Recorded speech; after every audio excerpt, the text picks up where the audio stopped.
Bien, amigos de EmprendedoresTV.pe, tu canal por internet. Continuamos aquí en el programa con Luis Felipe Arizmendi, presidente de GPI, Sociedad Agente de Bolsa. GPI Valores, Sociedad Agente de Bolsa. Señor Arizmendi, España, dicen, ya estaría negociando con la eurozona un rescate financiero. Esa es una buena noticia. ¿Y qué hay detrás? Sí. Porque también hay exigencias. Sí, sí es una buena noticia en general, dado que mucha de la turbulencia en los mercados en los meses de marzo, abril, mayo y parte de junio se debió al caso español. España es una situación, tiene una situación distinta a la de Grecia y también, desde cierta medida, distinta a Irlanda y Portugal. Mientras que los otros tres países fueron a un rescate formal, tanto para el sector financiero, particularmente en el caso de Irlanda, como también para el sector estatal, en España no se puede hablar de un rescate como tal en el sentido griego del término, ¿no? O sea, como se hizo en Grecia. España es una economía bastante más grande, con bastante, digamos, capacidad de poder recuperarse, pero que ha cometido dos errores garrafales, que son, uno, ha habido un descontrol fiscal muy grande en España que ha provocado que el déficit fiscal en algún momento superase el 9% del Producto Interior Bruto al año, y además no tiene un sistema de caja centralizada, de caja única, como por ejemplo tiene el Perú respecto al dinero que se recauda por el lado del fisco para poder ser repartido a las regiones, sino que en España hay un sistema autonómico más complejo que hace que las regiones tengan su propia capacidad presupuestal, su propia capacidad de endeudamiento, incluso su propia capacidad de recaudación. Y entonces, al no estar alineados los gastos,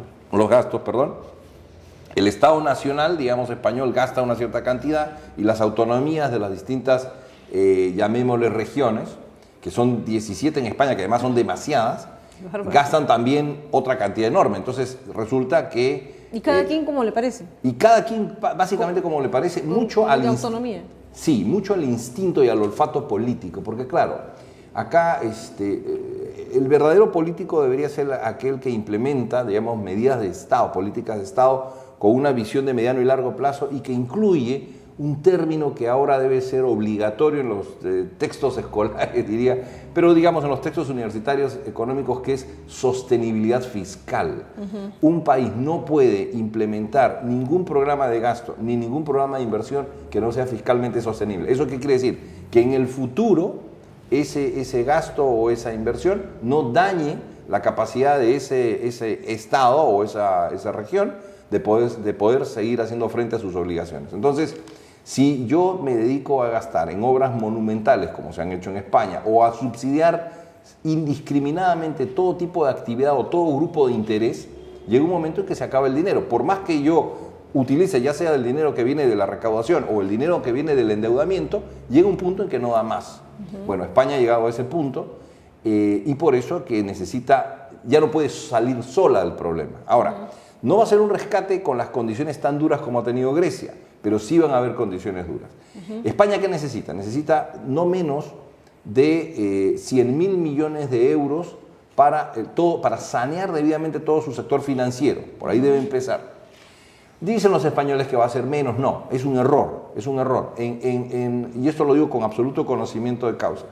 En el sector financiero es preferible inyectar capital de más y que haya holgura en los bancos y instituciones financieras como para poder absorber pérdidas y luego crecer, que tener la plata justita y luego cuando vengan pérdidas extraordinarias, otra vez están en el mismo problema y ahora sí se hace mucho más difícil pedir prestado. Entonces, es preferible que si aún fueran, algunos técnicos han dicho 65.000 millones de euros necesarios, no, métanle 100.000 millones a toda la banca española, es preferible que quede sobrecapitalizada, porque por último, si el problema se resuelve, ese exceso de capital se puede devolver, pero cuando uno tiene que salir a pedir nuevamente es difícil. Entonces, ese es el primer nivel. El segundo, que va a venir inmediato, es que España necesita reprogramar los vencimientos de su deuda y necesita reperfilar, por usar el término que se ha empleado también aquí en el Perú, que esa estructura de deuda que, digamos, en términos de las tasas de interés que tenga que pagar, no supere a lo mucho el 5% en los plazos largos de 10 años o más, 5% anual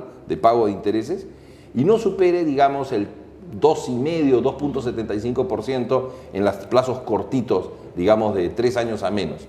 Entonces, y eso es urgente, porque de lo contrario, la deuda se vuelve nuevamente insostenible, porque España difícilmente, cuando se recupere, crecerá a tasas de mayores del 5% del PBI. Los países europeos, por temas demográficos y otros, rara vez van a poder crecer más allá del 4%. Entonces, sin entrar en temas complejos fiscales, España necesita dinero para aliviar la presión de deuda, digamos, de los vencimientos en este año y en lo que queda el próximo, tener este colchón de alivio que le permite salir a los mercados a negociar tasas mucho más bajas y además luego emprender el saneamiento de las economías autonómicas, que va a ser un tema aún más complejo porque va a implicar que muchas autonomías o regiones tengan que renunciar de manera consensuada a ciertas atribuciones de gasto que hoy día tienen y que no pueden sostener. ¿Qué tan viable es lograr todo eso que usted menciona?